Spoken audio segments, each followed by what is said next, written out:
Joining us now is Vincent Hill, a private investigator and former police officer with the Nashville Police Department. Vincent, first of all, just give me your reaction to what you've seen. Well, I think it's tragic and horrific, and I think his attorney said it best, worse than the Rodney King. I think he took 9 more kicks than Rodney King actually did in 1991. And the thing that's troubling about it, John, is you see the subject in the prone position, in the surrender position. He puts his hands behind his back, but yet he's tased and he's kicked in the head. You had 2 officers there. One could have been the cover officer, which is standard procedure. One could have been the contact officer to place handcuffs on him, but yet they continued to beat on this subject. If you have those 2 officers handling the scene, you wouldn't need the other 9 or 10 officers there. It would have taken less than 10 seconds to place handcuffs on this subject.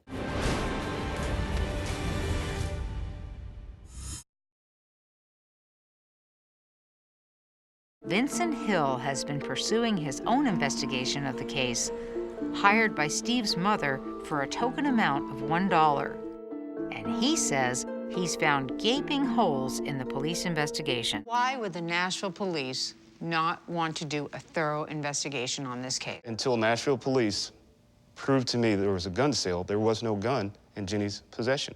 That gun was Adrian Gilliam's from 2007 up until the time it was found at that crime scene. The idea that police would be so prideful so as to not really find the murderer is very disturbing to me. It's very disturbing.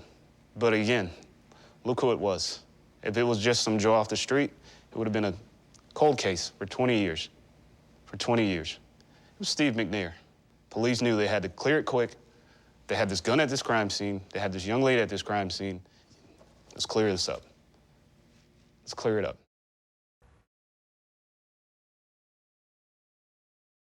Us, Vincent Hill, former police officer, private investigator, who was shot an Uzi. Well, as a parent myself, I cannot conceive the idea of putting an Uzi in a 9-year-old's hands.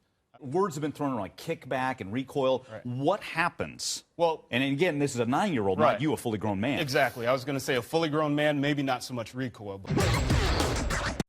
Will he take the mental stability of Oscar Pistorius into account? Because the defense attorney is saying, look, he had PTSD. Well, I think overall you have to look at everything. The shot pattern, the location of the shots, his state of mind. Was there an intent there to kill her? Would it be logical that an intruder would be in your restroom in the middle of the night? Yeah.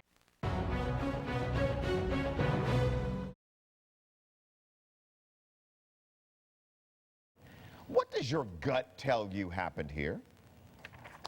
Well, I think that this officer made a rookie mistake, and it's obvious that he rushed into the building after Christian Taylor by himself before backup was available. There's standard procedure in police work called cover and contact officer. Once Taylor was in the building, he could have easily set up a perimeter on the backside of the building, even called for K-9 to come out, and flush him out. He didn't have to rush in the building the way he did. Yeah, 24 states have passed anywhere in the neighborhood of 40 new laws since Michael Brown was killed in Ferguson, Missouri. Not a single one includes language that further clarifies when officers are justified in using deadly force. Is it time to have that discussion?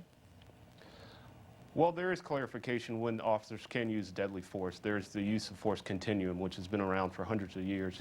The problem with trying to make policies or laws concerning lethal force or deadly force is quite simply you don't know when you're going to have to make that split-second decision. I mean, I've been on that end of the world where I've had to make those split-second decisions. So you can make as many policies or laws as you want, but there's nothing that's going to tell you you have to make that split-second decision. What advice would you give to the next generation, just to sort of broaden it out and wrap it up here, the next generation of academy graduates who are about to be rookie cops out there? Well, the first thing I would say is remember everyone's watching. Cell phones, obviously there was cameras at the car dealership. So you're always under the public eye. So something you may do that's justified and legal is going to be scrutinized. So you always want to be careful with that. And also, get back to community policing. I remember growing up, McGruff the crime dog used to come to the schools. Police would come out, Right. You don't see that anymore, Tony. So we need to get back to community policing. Vincent, good to see you again. Where do you draw the line between transparency and privacy when it comes to body cameras?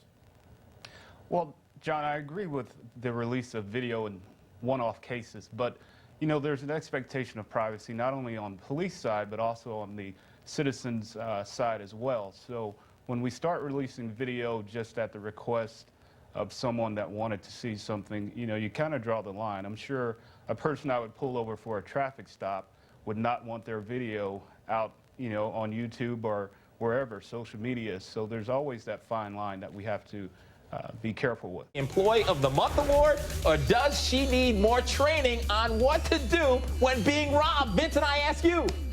Well, I think he was more concerned about eating fresh than anything else. So It's a sandwich I don't know about artist. the It's a employee sandwich of the artist. month. Employee of the month. Employee of the